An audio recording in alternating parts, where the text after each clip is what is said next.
মঞ্জুর করে দিন।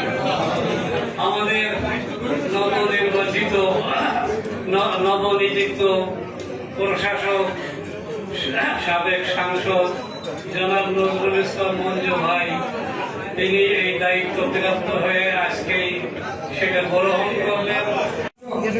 খুলনা সিটি কর্পোরেশনের জনাব নজরুল ইসলাম মঞ্জুর কাছে দায়িত্ব হস্তান্তর করছে।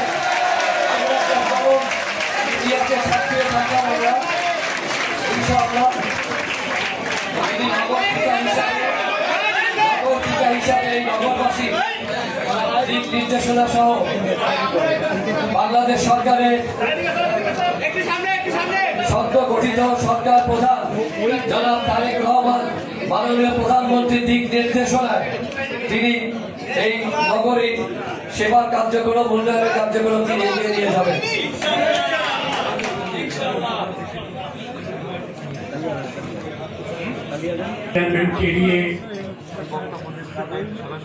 মেট্রোপলিটন পুলিশের সম্মানিত বিভাগ, সম্মানিত কমিশনার, এডিশনাল কমিশনার, সম্মানিত এসপি, সম্মানিত আমাদের বিভিন্ন খুলনা মেট্রোপলিটন পুলিশের ডেপুটি কমিশনার, ডিসি ট্রাফিক, আমার এই শহরের সম্মানিত নাগরিকবৃন্দ, সাংবাদিকবৃন্দ, খুলনা সিটি কর্পোরেশনের সম্মানিত কর্মকর্তাবৃন্দ, রাজনৈতিক নেতৃবৃন্দ, আন্দোলনের শহীদ এবং প্রয়াতের পরিবারের সদস্যবৃন্দ,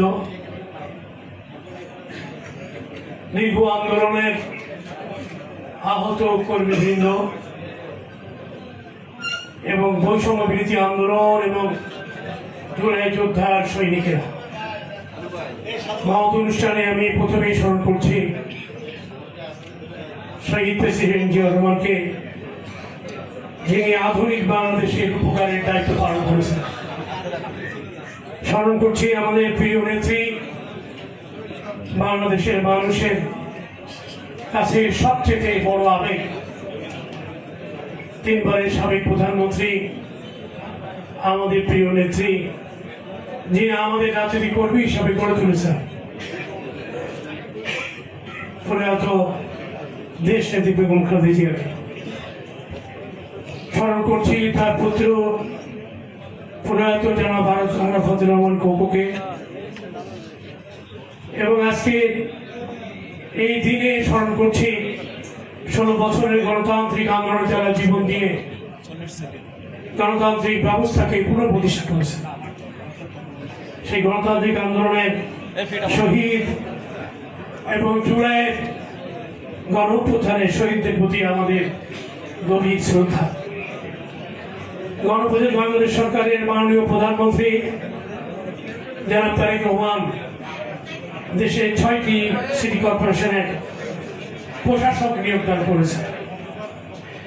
আমাকে খুলনা সিটি কর্পোরেশনের প্রশাসক হিসাবে নিয়োগদান করেছেন। আমি মহান রব্বুল আলামিনের প্রতি আমাদের কৃতজ্ঞতা এবং তার প্রতি কৃপা এবং আমাদের মাননীয় প্রধানমন্ত্রীকে ধন্যবাদ জানাই আজকের দিনে। এর মধ্যে দিয়ে খুলনা মানুষের প্রত্যাশা পূরণ, একটি স্বচ্ছ জবাবদিহিতামূলক 100 বছরের ঐতিহ্যবাহী সিটি কর্পোরেশনকে শতভাগ সততা এবং নিষ্ঠার সাথে পরিচালনা করা এটি আমার মূল দায়িত্ব। খুলনা সিটি কর্পোরেশনের এলাকার সকল নাগরিকদের সম্মান মর্যাদা প্রদান এবং তাদের সমস্যা সমাধানে সবসময় কাজ করার, নিরলসভাবে কাজ করার এবং বাধাহীনভাবে এই সিটি কর্পোরেশনের সকল মানুষকে সেবা দেওয়া, সার্বক্ষণিক সেবা দেওয়াই থাকবে আমার নেতৃত্বে সিটি কর্পোরেশনের সকল কর্মকর্তা কর্মচারীর দায়িত্ব। এটি পরিচ্ছন্ন সবুজ শহর, পরিকল্পিত পয়ঃনিষ্কাশন ব্যবস্থা, চাঁদাহীন, মাদকহীন, মশকহীন নিরাপদ খুলনা গড়াই থাকবে আমাদের লক্ষ্য, যেটি মাননীয় প্রধানমন্ত্রী আমাদের নিয়োগকালে উনি বলেছেন। আমরা তার এই নির্দেশনা অনুযায়ী খুলনা মানুষের প্রত্যাশা পূরণের জন্য আমরা কাজ করব ইনশাআল্লাহ।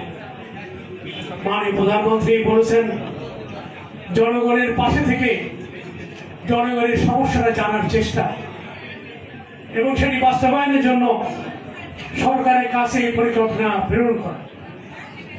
এবং তিনি আগ্রহভাবে বলেছেন খুলনাকে নতুন করে সাজানোর জন্য তার ইচ্ছা আছে এবং সেই ইচ্ছা পূরণের জন্য তিনি আমাদেরকে দায়িত্ব অর্পণ করেছেন কাজ করার।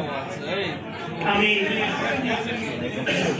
এই আমার সমকালীন সময়ে দায়িত্ব পালনের সময় আমি জনগণের সঙ্গে চাই, আপনাদের সহযোগিতা চাই এবং আমি মনে করি যে একটি আধুনিক খুলনা গঠন, নিরাপদ এবং পরিচ্ছন্ন শহর করতে সিটি কর্পোরেশনের সামর্থ্য অনুযায়ী তারা চেষ্টা করবে।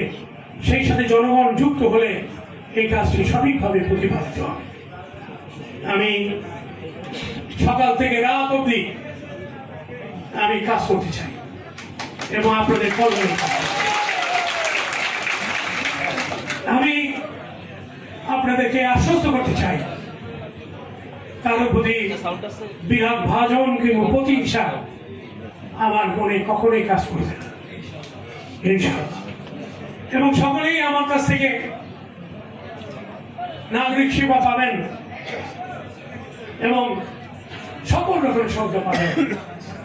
বিকরণের বিশেষ করে সাংবাদিক ভাইরা আছেন, গত এক সপ্তাহে তারা খুলনা সিটি কর্পোরেশনের নানা বিষয়ে তারা পত্রিকায় সংবাদ তুলে ধরেছে।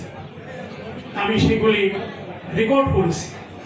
আমি প্রত্যেকটি বিষয়ই আমাদের সিটি কর্পোরেশনের সকলকে নিয়ে সেই বিষয়গুলি নির্দেশ করে চেষ্টা